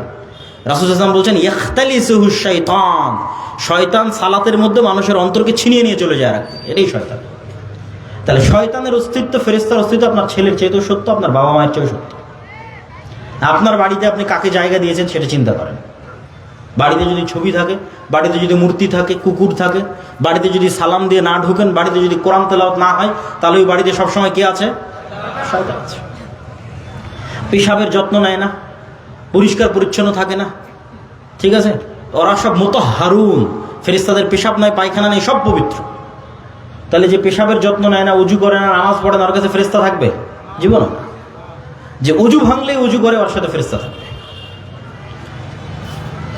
অথবা অন্তত যে 5 ওয়াক্ত সালাত আদায় করে, পেশাব থেকে বেঁচে থাকে, পেশাব থেকে পবিত্র থাকে, ফরজ গোসল হলে গোসল আদায় করে, এর সাথে ফেরেশতা থাকবে। বরকতের ফেরেশতা, রহমতের ফেরেশতা। আর ফেরেশতা কেন্দ্রিক কত অসংখ্য হাদিস আছে রাসূলুল্লাহ সাল্লাল্লাহু আলাইহি ওয়াসাল্লামের। কেউ যদি মসজিদে সালাত আদায় করে সালাতের জায়গাতেই বসে থাকে, তো না ওঠা পর্যন্ত ফেরেশতার জন্য দোয়া করতে থাকবে। কেউ যদি অসুস্থ ভাইকে দেখতে যায়, তাহলে তার জন্য ফেরেশতা দোয়া করতে থাকবে ইস্তেগফারের, তার অসুস্থ ভাইকে দেখতে যাওয়ার জন্য। ওই ব্যক্তি অসুস্থ ভাইকে দেখতে গেলে এই কারণে। কেউ যদি জুমার দিন মসজিদে যায়, তাহলে ফেরেশতারা দরজায় বসে থাকে, কে আগে আসতেছে তার নাম লেখার জন্য। তারপরে যখন খতিব সাহেব মেম্বারে উঠে, তখন খাতা বন্ধ করে দিয়ে তারাও বক্তব্য শোনার জন্য বসে যায়। কোথাও যখন মানুষ একত্রিত হয় আল্লাহর নাম উচ্চারণ করার জন্য, তখন পৃথিবীতে কিছু ফেরেশতা আছে 24 ঘন্টা ভ্রমণ করতেছে, কে কোথায় আল্লাহর জিকির করতেছে, স্মরণ করতেছে, ওরা তখন ওখানে একত্রিত হয়ে যায়। আল্লাহ যদি চায়, আমাদের নিয়ত যদি ঠিক থাকে, তাহলে এখানে হাজার হাজার শত শত ফেরেশতা আছে। সম্মানিত উপস্থিতি, এই জন্য ঈমান বিল গায়বকে মজবুত করতে হবে, ইয়াকিনের লেভেলে নিয়ে যেতে হবে। অদৃশ্যের উপর বিশ্বাস, আল্লাহর উপর বিশ্বাস, আল্লাহর নূরের উপর বিশ্বাস, ফেরেশতার উপর বিশ্বাস, পরকালের উপর বিশ্বাস। পরকাল মানে মৃত্যুর পর পুনরুজ্জীবন, এটাই পরকাল। মৃত্যুর পর পুনরায় জীবিত করা, এটাই পরকাল। আর মৃত্যুর পর পুনরায় জীবিত করা, এটা আল্লাহর কাছে এত সহজ, এত সহজ, এত সহজ যে আল্লাহ দুনিয়াতেই দুইজন মানুষকে মৃতকে জীবিত করার ক্ষমতা দিয়ে দুনিয়ার মানুষকে দেখাবেন, দেখো মৃতকে জীবিত করা কত সহজ। আর তুমি বিশ্বাস করছো যে আমি মৃতকে জীবিত করতে পারবো না? তার একজন চলে গেছে, ঈসা আলাইহিস সালাতু ওয়াস সালাম, এইভাবে এক খাবল কাদা নিয়ে এইভাবে ফু দিতেন, বিইজনিল্লাহ, বিসমিল্লাহ, ওই এক খাবল কাদা থেকে পাখি হয়ে আকাশে উড়ে চলে যেত। মৃত মানুষের গায়ে হাত দিয়ে বলতেন বিইজনিল্লাহ, বিসমিল্লাহ, জীবিত হয়ে যাও, জীবিত হয়ে যেত। আর আরেকজন এখনো আসেনি, বাকি আছে, সেটা হচ্ছে দাজ্জাল। দাজ্জালকে আল্লাহ ক্ষমতা দিবে। এইভাবে দাজ্জাল দেখাবে যে আমি আল্লাহ বিশ্বাস করছো না, আমি রব বিশ্বাস করছো না, তোমার দাদা কই? বলে আমার দাদা আজ থেকে 15-20 বছর আগে মারা গেছে। ঠিক আছে, তোমার দাদাকে নিয়ে আসতেছি। কবরস্থান থেকে মানুষের দাদা উঠে আসবে। তোমার আব্বা কই? বলে আমার আব্বা আছে 2 বছর আগে মারা গেছে। ঠিক আছে, তোমার আব্বা আসতেছে। কবরস্থান থেকে আমার আব্বা উঠে, তোমার আম্মা কই? তোমার আম্মা 10 বছর আগে, তোমার আম্মা কবরস্থান। তোমার দাদি কই? আরে দাদা দাদি বাবা মা সব কবরস্থান থেকে উঠে এসেছে, জ্যান্ত জীবন্ত ওর সামনে কথা বলতেছে। এই ফিতনা হচ্ছে দাজ্জালের ফিতনা। তাহলে দুনিয়াতে মানুষই মানুষকে জীবিত করবে আল্লাহর অনুমতিতে, ডাল ভাতের মতো। এটা আপনার কাছে আশ্চর্য মনে হচ্ছে? ঠিক আজ থেকে 100 বছর আগে যদি মহাদেবপুরে কেউ বক্তব্য দিয়ে গেছে, যদি দিয়ে গিয়ে থাকে, এরকম 500-1000 মানুষ যদি বসে থাকে আর যদি বলে থাকে যে এখানে কথা বললে সরাসরি আমেরিকায় শোনা যাবে, তো এরকমই হেসেছে, এই কিরে আমি এখন কথা বলবো আমেরিকায় শোনা যাবে, পাগল নাকি? আর এখন আপনারা দেখতেছেন যে আপনি কথা বলছেন, ইংল্যান্ড আমেরিকায় শোনা যাচ্ছে ওই যে মোবাইল। এইরকম এটা একদম পানির মতো সহজ হয়ে যাবে। আজ থেকে 100 বছর আগে যেমন এখানে কথা বলবো আমেরিকায় লাইভ দেখা যাবে, আমেরিকায় চলবে, এখানে লাইভ দেখা যাবে, এটা যেমন অসম্ভব ছিল, আজকে যেমন একদম ইজি সহজ হয়ে গেছে, এই রকম সহজ হয়ে যাবে দাজ্জালের জন্য মৃতকে জীবিত করা, এবং সত্য এবং বাস্তব। আর এরকম সহজ আল্লাহ করে দিয়েছিলেন ঈসা আলাইহিস সালামের জন্য মৃতকে জীবিত করা, সহজ এবং বাস্তব, যাতে মানুষের ঈমান ইয়াকিন হয় যে আমরা মরলে আল্লাহ আমাদের কি করতে পারবে? বলেন তো কি করতে পারবে? জীবিত করতে পারবে। সম্মানিত উপস্থিতি, আর দাওয়াইল আল্লাহর পক্ষ থেকে আজকের এই আয়োজন। দাওয়াইল আল্লাহ মানে কি জানেন কিনা আল্লাহই ভালো জানে। দাওয়াইল আল্লাহর সবচেয়ে বড় কাজ হচ্ছে দেশব্যাপী মক্তব প্রতিষ্ঠা করা, মসজিদ ভিত্তিক দাওয়াতি কাজ করা। সেই মক্তব প্রতিষ্ঠা করতে গিয়ে আমরা ইতিমধ্যে ট্রেনিং সহ প্রায় 600 মক্তব পরিচালিত হচ্ছে। বলেন আলহামদুলিল্লাহ। যে 600 মক্তব জামিয়া সালাফে ডাঙ্গিপাড়া পাওয়া রাজশাহীতে 600 মক্তবের ইমামেরা গেছে, ট্রেনিং নিয়েছে, মক্তবের শিক্ষার্থীদের বই দেওয়া হয়েছে, তাদের যাতায়াত খরচ দেওয়া হয়েছে, থাকা খাওয়ার খরচ বহন করা হয়েছে, প্রশিক্ষণের খরচ বহন করা হয়েছে। এই মক্তবগুলোর মধ্যে এখন প্রতিযোগিতা চলতেছে দেশব্যাপী, জাতীয় মক্তব প্রতিযোগিতা, যেটা বাংলাদেশের টিভি চ্যানেলে রমজান মাসে প্রচারিত হবে। মোটামুটি 50 লক্ষ টাকার মতো খরচ হবে। এটা বাংলাদেশের ইতিহাসে মক্তব কেন্দ্রিক প্রথম কোনো জাতীয় প্রতিযোগিতা। এই দাওয়াইল আল্লাহর পক্ষ থেকে আজকের এই প্রোগ্রাম আয়োজন হয়েছে। তো এই প্রোগ্রাম আয়োজনের ক্ষেত্রে আপনাদের স্বতঃস্ফূর্ত সহযোগিতা, হয়তো স্বেচ্ছাসেবক ভাইয়েরা আপনাদের মধ্যে যাবে, আমি যাওয়ার জন্য দত্ত আহ্বান জানাচ্ছি। আমি আপনাদের স্বতঃস্ফূর্ত সহযোগিতা কামনা করি। কেন? যেমন পৃথিবীতে প্রত্যেকটা কাজের পাল্টা প্রতিক্রিয়া থাকে, এই প্রত্যেকটা কাজের প্রতিক্রিয়া আপনি কিয়ামতের মাঠে পাবেন। পৃথিবীতে কোনো কিছু হারায় না। বিজ্ঞানীরাও বলতেছে পৃথিবী থেকে কোনো কিছু ধ্বংস হয় না, শুধু পরিবর্তন হয়। ওই কাঠ জ্বালালেন ওটা ছাই হয়, হারিয়ে যাবে না, কোনো না কোনোভাবে থাকবে। তো আপনি এখানে 1 টাকা দান করবেন, এটা হারিয়ে যাবে না, এটার প্রভাব কিয়ামতের মাঠে দেখা যাবে। আর কিয়ামতের মাঠে টাকার যখন খুব দরকার পড়বে তখন টাকা নাই। যেমন দুনিয়াতে কেস, কোর্ট কাছারি, মামলা মোকদ্দমা অনেক টাকা খরচ হয়ে যায়। তো দুনিয়ার আদালতেও তো কেস লাগবে, মানুষ যে কেস দিবে, মামলা দিবে যে আল্লাহ আমার এত টাকা মারে খেয়েছে, অমুক করেছে তমুক করেছে, তো টাকা লাগবে জরিমানা দেওয়ার জন্য, পরিশোধ করার জন্য। কখন কার নামে গীবত করেছেন পরিশোধ তো করতে হবে। আর যদি টাকা না থাকে তাহলে ওর গুনাহের ভাগ নিয়ে পরিশোধ হতে হবে। আর যদি আগে থেকেই ব্যাংক ব্যালেন্সে ভালো টাকা, যেমন দুনিয়াতে যদি মোটামুটি আপনার ভালো টাকা থাকে মামলা মোকদ্দমা পরিচালনা করা সহজ হয়। তো আগেই আপনি পরকালের ব্যাংক ব্যালেন্সে ভালো টাকা পয়সা জমা করে গেছে, কিয়ামতের মাঠে যখন বিপদে পড়বেন সেগুলোই কাজে লাগবে। আর দুনিয়ার ব্যাংক ব্যালেন্সে টাকা রাখলে আর কতটুকুই বা বাড়বে? আল্লাহর কাছে টাকা রাখলে আল্লাহ সুবহানাহু ওয়া তাআলা 1 গুণ, 10 গুণ, 700 গুণ, তার চাইতেও বেশি আল্লাহ সুবহানাহু ওয়া তাআলা বাড়াতে পারে। আল্লাহু আকবার। তাই পরকালে আমাদের খুব টাকা পয়সার দরকার হবে, খুবই। কিন্তু সেটা ওখানে আর উপার্জন করার সুযোগ হবে না, এখান থেকেই ব্যবস্থা করে যেতে হবে। এই জন্য আল্লাহ সুবহানাহু ওয়া তাআলা বলেছে, আমি বিক্রি করে দিয়েছি জান্নাতকে যারা জীবন দিয়ে দিয়েছে তাদের কাছে, আর যারা টাকা দিয়ে জান্নাত কিনেছে তাদের কাছে। এই 2 জনের কাছে জান্নাত বিক্রি, আল্লাহ সুবহানাহু ওয়া তাআলা জান্নাত বিক্রি করবে। সম্মানিত উপস্থিতি, আমি আজকে এখানে এসেছি, গত বছর এসেছিলাম মনে হয়, তার আগের বছর হয়তো আসা হয়নি এরকম কিছু। তো কোনোবার হয়তো আব্দুর রাজ্জাক বিন ইউসুফ উস্তাদ জি মিস গেছে, আজকে সবাই আছে। আবার কবে এভাবে সবাই একত্রিত হতে পারবো আল্লাহ সুবহানাহু ওয়া তাআলা ভালো জানে। বারবার সব উপজেলায় আমাদের যাওয়া সম্ভব হবে এটা আসলে হয় না। 600-র মতো উপজেলা, জালসা উপজেলা প্রোগ্রামের মাস 2-3 মাস, 70-80টা প্রোগ্রাম করলে ক্লান্ত হয়ে যাবেন, প্রতিদিন প্রোগ্রাম। তাহলে 600 উপজেলায় কিভাবে যাবেন? তাহলে আমাদের সাথে স্থায়ী সম্পর্ক রক্ষার সবচেয়ে বড় মাধ্যম হচ্ছে মাসিক আল ইতিসাম। আজ আসি, কাল না আসি, পরশু আসি, তারপরের দিন না আসি, প্রতি মাসে মাসিক আল ইতিসাম আপনার কাছে আসবে। আমি নিজে প্রতি মাসে 3টা লেখা লিখি মাসিক আল ইতিসামে, প্রত্যেক মাসে 3টা লেখা, একটা সম্পাদকীয়, একটা মিন্নাতুল বাড়ি 3য় খণ্ড হাদিসের ব্যাখ্যা, আর একটা স্বাভাবিক যে কোনো চলমান লেখা। এত ব্যস্ততার মধ্যে 3টা লেখা কন্টিনিউ করতে হয় আপনাদের জন্য। তা আপনারা যদি মাসিক আল ইতিসাম না নেন, তাহলে যে আজকের আপনাদেরকে আমার দেখা, আমার আপনাদের দেখা এই পর্যন্ত শেষ। আর যদি মাসিক আল ইতিসামের গ্রাহক এবং এজেন্ট হয়ে যান, 1 বছর সমান মনে হয় 450 কি 500 টাকা লাগে।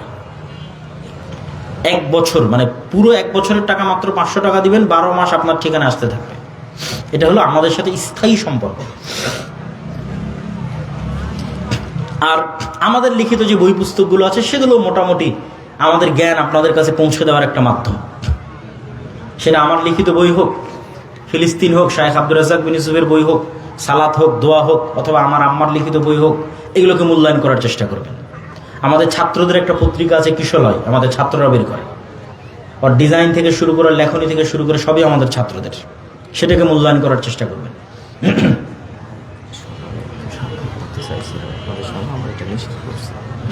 ঠিক আছে।